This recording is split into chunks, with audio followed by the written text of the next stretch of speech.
put a group together this year. Instead of having an established band, like they had Dervish here and Lunasa, this year they've put together a group which consists of Donal Lonnie, Seamus Begley from County Kerry, and myself, John Carty, and we're going to be the group in residence this year for the Leitrim Equation.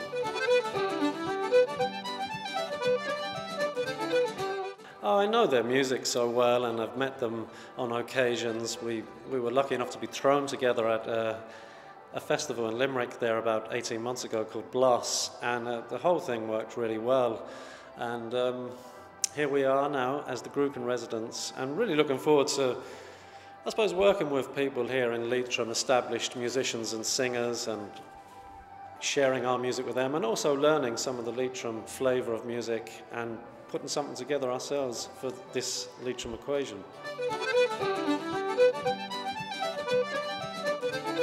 Leitrim's music, I suppose, historically, one of the great musicians was a man by the name of John McKenna, who came from Tarman in Leitrim, and he recorded in the 20s.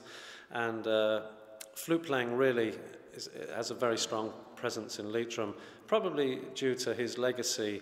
And then all the different corners of Leitrim have their heroes. In the north of Leitrim, such families as the Lennon families, the Rooney family up there, and all through Leitrim there's great musical dynasties there, the McNamaras, the McGoverns, and we're going to be meeting a lot of these great musical people while we're here in Leitrim.